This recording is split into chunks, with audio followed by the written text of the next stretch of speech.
Bonjour à tous, c'est Loser Killer qui vous parle pour une nouvelle vidéo découverte, aujourd'hui consacrée au magazine Lego Ninjago, sorti au mois de janvier 2025, donc coûtant la somme de 7,99€, c'est encore plus cher qu'auparavant. Enfin bref, donc effectivement 7,99€, trouvable en marchand de journaux et autres rayons presse d'hypermarchés ou de magasins culturels type Cultura et autres. Là je les ai retirés, mais bien évidemment le magazine vient avec un cadeau, une surprise, une mini figurine, ainsi que une pochette de cartes donc à jouer et à collectionner de la toute nouvelle série, qui est la série 8, voilà, qui est la Lune de Sang. Donc on y reviendra, mais avant ça, on va s'intéresser à une autre carte, qui est celle effectivement édition limitée, qui est mise bien, à l'avant du packaging. Donc moi je la retire pas parce qu'effectivement je ne m'intéresse pas forcément aux jeux de cartes. Et donc, comme vous pouvez le remarquer, on aura Arin en version tournoi, donc édition limitée, donc qui brille un peu avec un effet un peu pixel brillant, voilà. C'est la combien? C'est la numéro 11, LE11, comme c'est indiqué ici. Et donc, effectivement, c'est sa tenue tournoi, donc avec... difficile de dire si c'est sa couleur de peau, si c'est des manches, mais je pense qu'effectivement c'est des manches, manches ouvertes, c'est un vêtement sans manches, et donc c'est une figurine qui me semble relativement peu commune en jouet, vu qu'elle est apparue dans son buggy, si je me trompe pas. Mais après, dans quel autre set? Je ne pourrais pas vous le dire. En tout cas, voilà sa version carte. À défaut de l'avoir en figurine, vous pouvez au moins l'avoir sous forme de carte. Et donc justement, les cartes à jouer et à collectionner, on va les faire maintenant en fait. J'allais dire, ouais, on y reviendra après. Non, bah écoutez, tant qu'on est lancé sur les cartes, eh bien, on va continuer là-dessus. Alors moi, j'ai juste un tout petit peu me reculer, voilà. Donc, comme vous pouvez le remarquer, voici les nouveaux packaging pour la série 8 Lune de Sang. Pas le packaging le plus prometteur, c'est là qu'ils ont mis, je pense, mais en gros, à plat de verre, c'est un peu particulier. Donc là encore, moi je l'ai pré-ouvert, bien évidemment.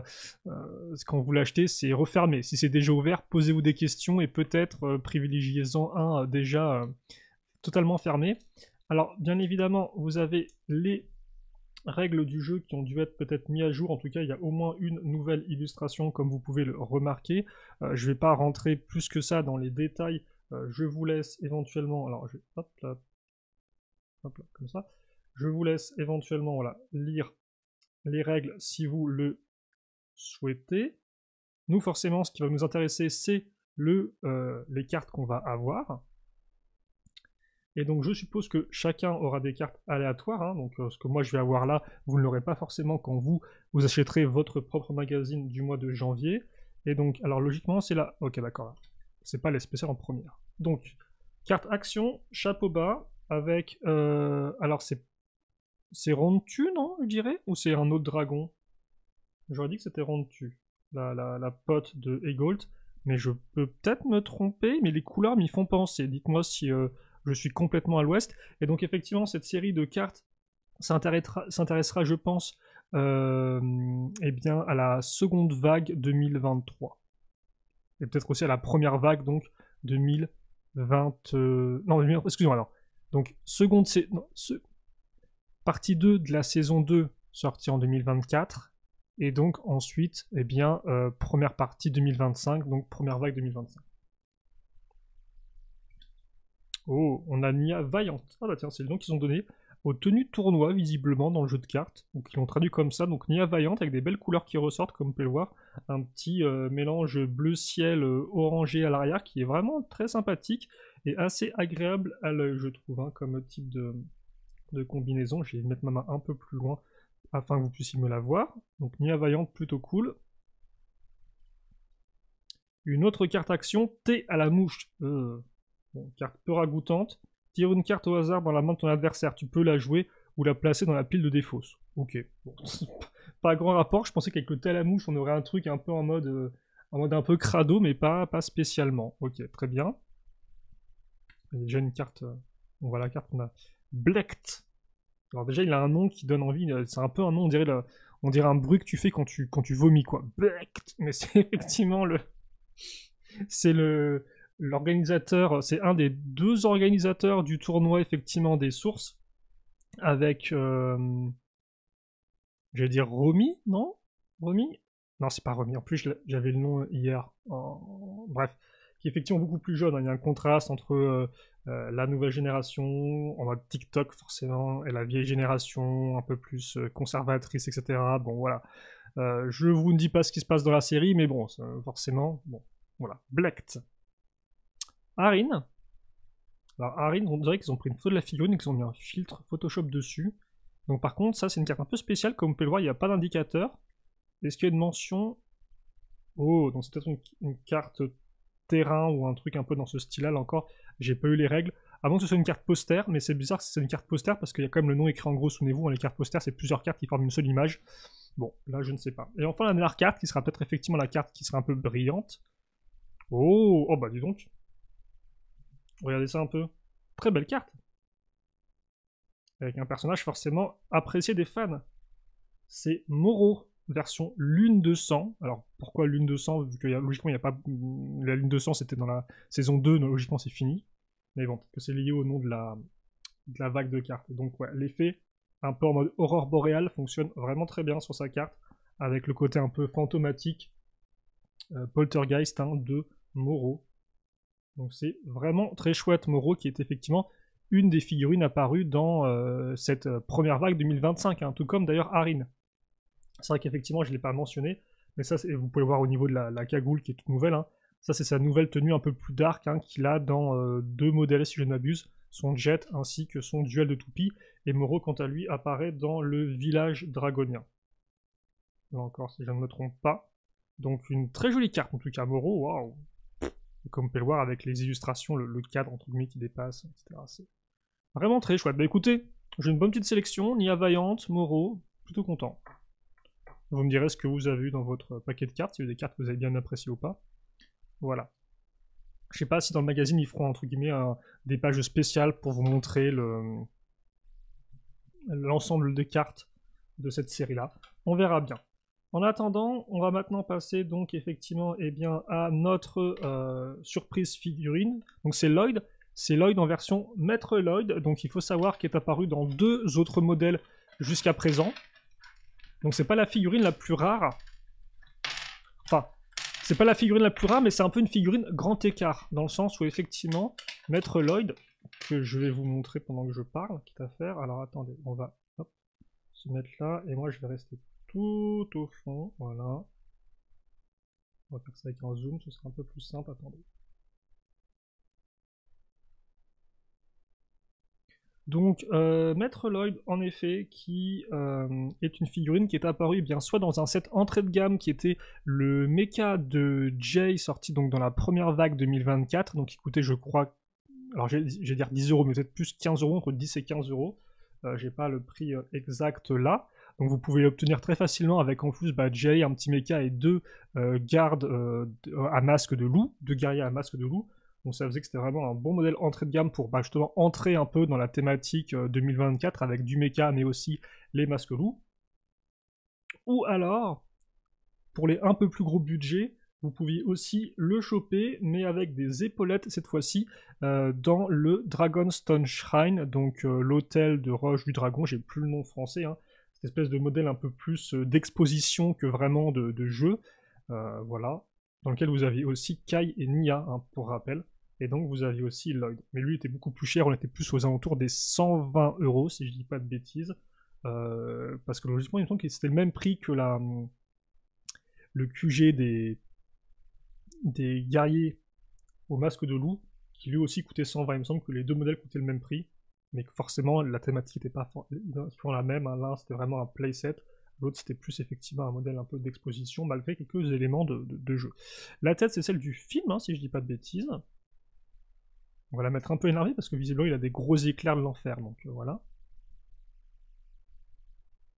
Et il vient avec cette coupe de cheveux là. Alors pour moi, ça, je me demande si c'est pas la coupe de cheveux de la version de l'île inconnue.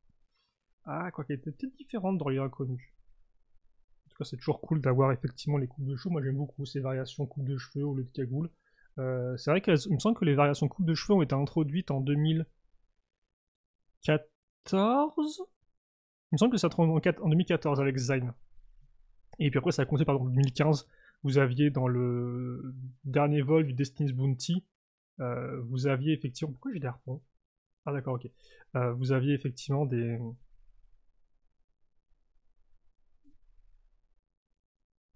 Vous aviez les personnages avec leur cagoule, mais vous aviez aussi effectivement donc des coupes de cheveux si vous vouliez les changer, c'était plutôt sympathique. Voilà. Mais oui, non, effectivement, c'était 2014 parce que tous les personnages venaient avec leurs cheveux justement, ils n'avaient pas de cagoule. C'était pour se cacher justement des, des radars. Alors par contre... Attendez, parce que eux, j'ai l'impression qu'ils ont mis le tenon, qu'ils l'ont raccroché, ouais, ils l'ont raccroché à l'envers en fait. Avec la partie entre guillemets large ici. Et donc là, comme on peut voir, au niveau des armes, on a ces pièces d'éclairs. Donc c'est des pièces qui ont été introduites en 2023, avec la première vague Dragon's Rising. Et en vert comme ça pour Lloyd, quelqu'un m'avait dit qu'on ne les trouvait que sur son mecha à 20 € de 2024, un truc comme ça. Là par contre, j'ai pas l'information, j'ai pas l'information sûre. Donc peut-être que dans les commentaires, vous pourrez me reprendre si j'ai dit une bêtise. En tout cas, je me souviens qu'il y a une personne qui avait dit qu'elle était assez contente de retrouver ça. Parce que c'est vrai que moi, effectivement, comme ce Lloyd, Maître Lloyd est dispo en cette entrée de gamme, bah, je me dis c'est cool, c'est très abordable, mais peut-être que certains, effectivement, veulent pas forcément ce set, même pas trop le mecha, ni le J et tout. Voilà, même si moi je trouve que c'est très bien pour le prix que vous avez dedans avec les 4 figurines, c'est peut-être pas du goût de tout le monde, et surtout là, effectivement, comme on va continuer à avancer dans le temps, ça veut aussi dire que vous aurez peut-être un peu moins de chance de le trouver plus facilement dans le commerce que le magazine. Après, honnêtement, voilà, comme je vous dis, le magazine c'est quand même 8 €. Bon, c'est à vous de voir. Alors, par contre, les armes sont énormissimes en fait. Parce que forcément, les éclairs ils font au moins la taille d'une figurine, comme vous pouvez le remarquer. Donc, c'est quoi en fait? C'est genre, il utilise des sortes de harpons pour canaliser son pouvoir élémentaire et balancer une sorte de gros slash de verre en fait. Hein. J'ai plus son pouvoir. Mais voilà. Voilà, il est juste écrit 2 éclairs. Donc c'est assez impressionnant, et par contre ça c'est une pièce qui peut être facilement réutilisée hein, pour faire des effets, bah, comme là c'est le cas, ou éventuellement hein, pour vos créatures, vos dragons, ça peut faire des ailes, enfin voilà, j'en passe et des meilleurs. C'est une pièce assez intéressante, très jolie, et en plastique un peu dur hein, quand même. On pourrait croire qu'éventuellement elle serait souple, mais non, elle est en plastique dur. Ok, donc on est bien pour la figurine. Voilà pour Lloyd, donc je n'ai pas fait une rétrospective. C'est vrai que j'ai un peu arrêté de faire les rétrospectives des figurines de Ninja parce qu'il y en a tellement beaucoup. Mais en tout cas, c'est une version de Lloyd qui est un peu différente des autres, hein, vu que c'est le seul à avoir une... Alors par contre, c'est vrai que sur le mode d'emploi, eux, ils vous le montrent comme ça, en fait, avec les éclairs qui partent en arrière aussi. Je vous le montre. Là, comme ça, peut-être qu'il sera un peu plus stable. Voilà. Oui, parce qu'effectivement, là, c'est une version un peu différente de Lloyd, vu que c'est le seul qui a une version maître en 2024. Tous les ninjas ont des versions mecha, si je dis pas de bêtises. Tous ont une version escalade aussi, même Jay, si je me trompe pas. Par contre, effectivement, peut-être que Jay n'a pas de version tournoi. Je peux peut-être me tromper là-dessus. Et il y a aussi Cole qui a une version spécifique dans son Titan Mech. Et donc Lloyd, effectivement, qui a une version maître. Bon, bah écoutez, on est bon pour le magazine. On va donc pouvoir effectivement ouvrir tout ça. Alors, précédemment, dans le soulèvement des dragons, Ninjago Dragon's Rising, saison 1, chasse aux dragons, saison 2, partie 1, le rituel de la lune de sang, saison 2, partie 2, direction le tournoi, voilà, donc avec nos différents protagonistes. Et je vous prie de m'excuser, j'ai peut-être juste un tout petit peu retiré le micro, parce que là, il est vraiment dans ma tronche. Donc, le maître du mois, bah, c'est Nia, l'élément de l'eau. L'eau est partout, effectivement, c'est vrai. Donc Nia est très puissante. Bzz, bzz, Lloyd. Le ninja vert a toujours de sérieux doutes sur sa capacité à être le maître des ninjas, mais il finit par accepter ce nouveau rôle et cette tenue de maître va l'y aider, c'est certain. Alors oui, effectivement, ça peut l'aider, mais c'est pas non plus toujours parfait, hein, bien évidemment. Pour ceux qui ont vu la saison 2, vous le savez. Équilibre en tant que maître, Lloyd doit aussi être un exemple à suivre entre les duels du tournoi des sources. Il profite de son temps libre pour aiguiser ses sens et recharger ses batteries. Pouvoir d'énergie sensationnel, super méga puissant, plus de 7 cm pour chaque éclair, attention. Tissé dans la soie naturelle la plus pure de la ville de Ninjago, par Maître Wu. Oh. Je ne sais pas si cette information est considérée comme canonique, mais en tout cas, je plaisante. Je pense pas que c'est un magazine, c'est rigolo. Fureur, un soir, le dortoir des ninjas dans la cité de Temple est attaqué. Le ninja vert se réveille instantanément et capture l'intrus après une folle course-poursuite. Oh, je me souviens plus qu'il avait cette tenue de maître dans le tournoi. Parce qu'il me semble qu'il s'y bat aussi dans le tournoi. Hein. Il est aussi participant. Et d'ailleurs, je pense que c'est même lui qui arrive en finale, non? Mission. Ah ouais, c'est Robbie. J'étais remis dans. C'est Robbie organisé une grande fête à la fin de la semaine du tournoi. Une grande fête avec tous vos sets préférés.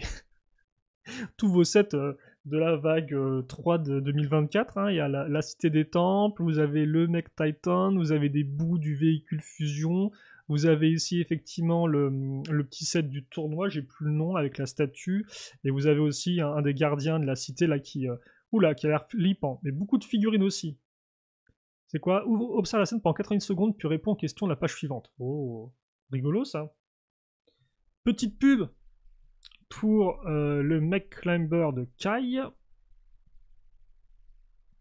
Et ensuite, donc, effectivement, vous avez une petite bande dessinée Tourisme de masse. Donc là, on est carrément dans le tournoi. Ah non, retour au monastère de Spinjitzu après le tournoi des sources. Oh. Donc je vous laisse regarder ça par vous-même.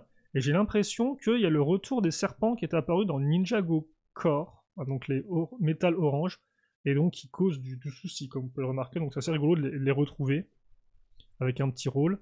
Bien sûr, ça je vais vous laisser le rire par vous-même quand vous achèterez le magazine. Bah tiens, le fameux modèle dont je parlais tout à l'heure, là, le Dragonstone Shrine, c'est celui qui est ici, hein, dans lequel vous aviez aussi Maître Lloyd, mais avec des épaulettes cette fois-ci. Le poster, ce sera sur Zane, Ninja au sang-froid Zane, dans sa version tournoi, ou vaillant, comme c'est indiqué sur la carte à jouer. Et super pouvoir. Oh, j'ai fait apparaître une roue dentée Lego Technique. C'est qui a fait ça? Bah c'est Sora. C'est Sora, effectivement, avec d'autres pièces, comme vous pouvez le voir à l'arrière. Et Arin, bien sûr. Et les deux sont en tenue de tournoi aussi. Je vais dire, je sais pas ce que c'est que ce truc, mais si c'est une espèce de fouet bizarre, grappin de Arin, qui est beaucoup moins cool que sa coupe, que son pistolet grappin qu'il a dans la série télévisée, mais forcément un peu compliqué à refaire. Et par contre, la coupe de cheveux, là, elle est vraiment détaillée. On voit vraiment les petites bouclettes. Ok, la page abonnement, plutôt. En plus, j'ai écrit 13 numéros, mais je crois qu'il n'y a même pas de promotion, non? Il n'y a même pas écrit, genre, ça coûte moins cher. J'ai l'impression que c'est juste, voilà, le prix de base que vous auriez si vous alliez chez votre marchand de journaux. La bande dessinée, on la passe. Et enfin, Destin de vilain. Oh. Bah tiens, ça spoil direct, en fait. Je voulais éviter un peu le spoil pour ceux qui n'auraient encore pas vu la partie 2. Mais comme vous pouvez le voir, là, Destin de vilain, il y a Blect en gros, le saboteur. Ah, Blect. Ah, terrible. Et donc on a qui Blect, Lord Raz et Noct, l'impitoyable. Et après, c'est à vous peut-être de remplir le... J'allais dire le chronomètre, mais ça n'a rien à voir. Le chronomètre, c'est pour mesurer, c'est pour compter le temps. Le thermomètre. Et donc Noct, effectivement, qui a enfin eu une version mini-figurine. Et par contre, à l'inverse, vous voyez qu'ici, il y a Rox, hein, donc c'est l'un des 5 bannis, des 5 terribles bannis. Mais par contre, Rox, on l'a pas encore eu en figurine. Lui, il faudra attendre, je suppose. Par contre, on a eu Drix, si je dis pas de bêtises, effectivement, cette première vague de modèle 2025, bien sûr, parce que lors de la vague tournoi des éléments en 7, donc en jouet, eh bien, vous n'aviez aucun banni. Or, effectivement, Noct participe bien au tournoi, mais il n'était présent dans aucun modèle, donc il faudra attendre bien, cette nouvelle année 2025 pour enfin avoir les bannis qui, je pense, bien, auront une place peut-être plus capitale dans cette nouvelle saison qui arrive. Un peu moins en mode esclave de Raz, voilà, parce qu'effectivement, je pense que la saison 2, c'était vraiment un peu le soulèvement de Raz, avec lui qui vraiment prend les choses en main, après avoir été un peu le sous-fifre de Béatrix, un peu même son prisonnier, entre guillemets, eh bien, il montait sa propre armée, il récupérait le gong, le marteau, il réveillait les bannis, bref, voilà, c'était vraiment lui qui était un peu en contrôle, et donc il y a moyen qu'effectivement, maintenant, ce soit plus les bannis qui maintenant, eux, à nouveau, prennent vraiment les choses en main. Bon, bref, je vous laisserai lire tout ça par vous-même, assez informatif, hein, c'est la page info, c'est écrit de toute façon. Duel XXL, c'est quoi ça? Il ne peut pas s'en empêcher, l'affrontement entre le bien et le mal prend une nouvelle dimension, on joue avec un ami pour découvrir quel camp aura le dernier mot. Ok, et donc en fait, il y a des dés, visiblement... Ouais, il te faut un adversaire, une gomme, un crayon par joueur, 2 dés. Ok, donc ça, c'est un jeu double page, mais pour une fois, effectivement, en version... horizontale, non, verticale, non pas horizontale. Et donc on n'a pas de personnage spécialement, on a Jay en version Evil, qui lui a dû sortir en figurine, donc effectivement c'est un peu sa version tournoi je suppose. Et là on a Géo, On a Giro, ok. Je pensais, est-ce qu'ils vont mettre d'autres personnages?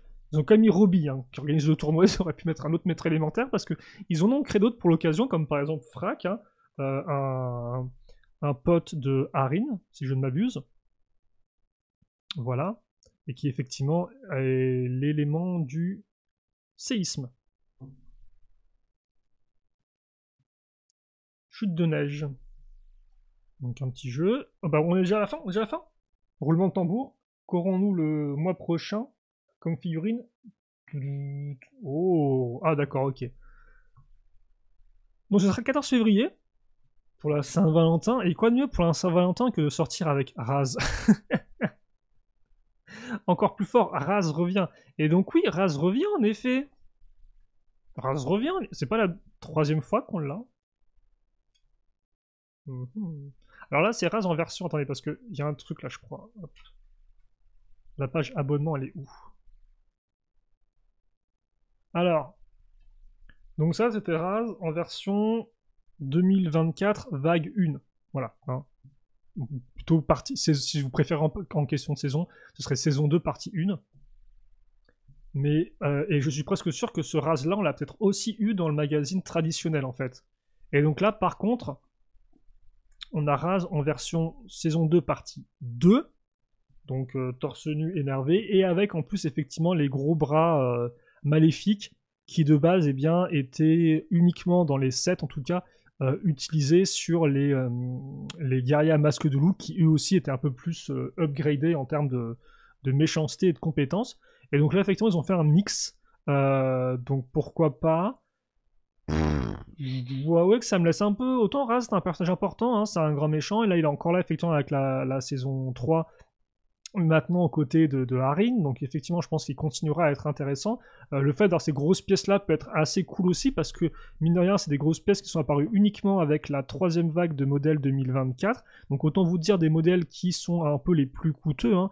Alors j'allais dire qu'ils commençaient à 50€, c'est faux vu que vous avez aussi la moto de Zen qui a coûté je crois 15 ou 20€, mais il n'y avait pas de méchants dedans. Il n'y avait pas d'ennemis. Donc effectivement, si vous vouliez vous procurer ça, il fallait directement mettre la main à la pâte et vous procurer les plus gros modèles, ce qui n'est pas forcément le cas de tout le monde. Donc ça peut être effectivement une alternative pour en avoir une. Ça peut aussi être une alternative pour avoir des bras effectivement en plus pour pouvoir équiper ces autres guerriers loups éventuellement, afin d'avoir un Raz entre guillemets neutre, mais d'autres guerriers loups équipés avec les gros bras, hein, par exemple. Donc ouais, je vois l'intérêt d'avoir effectivement cette figurine de Raz, mais par contre, je me demande vraiment si on a eu 2 fois la figurine partie 1, ou si on n'a pas déjà eu au moins une fois la partie 2 dans un des magazines, justement. En tout cas, voilà, ça fait beaucoup de... En fait, ça se trouve qu'on a eu beaucoup de Raz à la suite, si je dis pas de bêtises, dans les derniers magazines, donc c'est un peu vraiment cette impression vraiment là de déjà vu. Il y a un peu un côté genre Kai Legacy. Oui, désolé, j'ai prononcé les mots interdits, peut-être encore plus terrifiant que Moro, hein, c'est Kai Legacy, hein, ça c'est un fantôme qui reste. C'est le spectre, l'ombre de Kai Legacy. Voilà, souvenez-vous, c'était une figurine qui a été introduite avec le thème Legacy et que Lego a sorti beaucoup de fois dans plein de magazines aussi. Donc voilà, bref, peu importe. Donc on aura Raz en version saison 2 partie 2, on aura une carte dorée avec Cole visiblement, et puis bah voilà. À l'école du Spinjitzu, bah c'est vrai qu'effectivement, Harry, il serait peut-être temps que tu apprennes le Spinjitzu. Par contre, j'ai l'impression qu'effectivement, sur le Spinjitzu là, vous voyez pas, mais c'est les toupies, les nouvelles toupies 2025. On a aussi la bannière 2025, hein. Ouais, c'est ça. Là, on était encore effectivement en mode tournoi avec Lloyd et le dragon, et là, on est bien effectivement avec Zane. Donc, il y a moyen qu'effectivement, au numéro prochain, le tournoi, on mette ça de côté, et on s'intéresse, effectivement, on rentre un peu dans le vif du sujet, même si, comme peur, la bande dessinée, on aura à nouveau des masques de loup. Donc, peut-être pas entièrement en 2025, mais peut-être qu'on verra un peu les prémices de 2025 dans le magazine du mois de février. Voilà.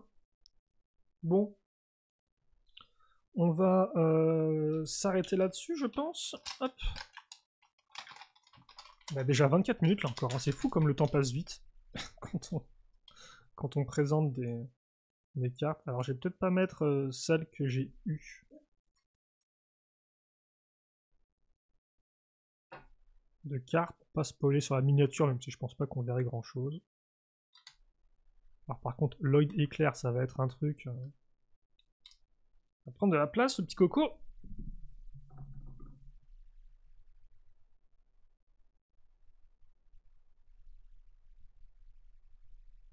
On va se mettre comme ça, et on va peut-être... Alors on va faire un petit zoom, et on va juste se relever. Attendez, parce que... Attendez, je tente un truc là. Oh là, oh, excusez-moi.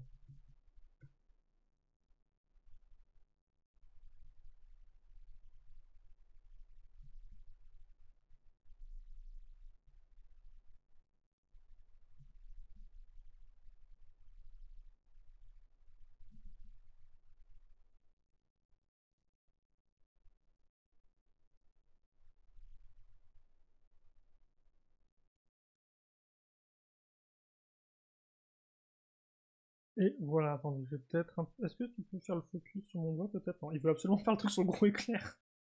Donc la figurine, ça doit être un poil fou. Ah, ça doit être... Ouais, parfait. Donc voilà pour ce magazine qui, ma foi, était plutôt intéressant. Je suis sûr que la figurine de Maître Lloyd, eh bien justement, en plaira au plus grand nombre, malgré le fait, effectivement, que elle est déjà apparue dans des modèles à entrée de gamme, voilà. Le contenu avait l'air aussi intéressant avec la petite double page sur les méchants. La bande dessinée avait l'air ok. Vous me direz si vous l'avez lu, si vous l'avez trouvé intéressante. D'ailleurs, n'hésitez pas à me dire si vous, parce que vous, souvent, vous lisez les bandes dessinées. Moi, c'est vrai que fois, j'en parle et je dis, oh, ça a l'air trop cool, puis finalement, je lis pas. Mais dites-moi si vous, effectivement, les bandes dessinées sont intéressantes ou pas dans les magazines Ninjago. Alors après, bien sûr, je suppose que ça dépend des numéros, ça dépend des mois. Mais n'hésitez pas à me donner votre avis, à me dire aussi peut-être quelle carte vous avez récupéré dans votre paquet promotionnel. Voilà, et puis si vous comptez effectivement vous procurer d'autres cartes de la série 8. C'est vrai qu'au final ils n'ont même pas fait de page, hein, je vous avais dit ouais on n'a rien eu du tout. Alors peut-être qu'après effectivement, c'est vrai que j'ai pas vu l'arrière du magazine, je vais pas le soulever maintenant. Peut-être qu'il y avait effectivement une petite pub pour le jeu de cartes. C'est vrai que la dernière page qu'on a vue, nous c'était une pub pour le magazine Marvel là, mais ouais, que j'ai loupé ça. En tout cas, mais je pense qu'il y aura peut-être des informations aussi sur le site directement de Blue Ocean. Ils auront souvent une page consacrée à cette nouvelle série 8 de cartes Les Lunes de Sang. En attendant, questions, commentaires, n'hésitez pas. Pour le reste, passez une bonne journée, une bonne soirée, une bonne tout ce que vous voulez. Portez-vous bien et à la prochaine. Salut à tous et à toutes.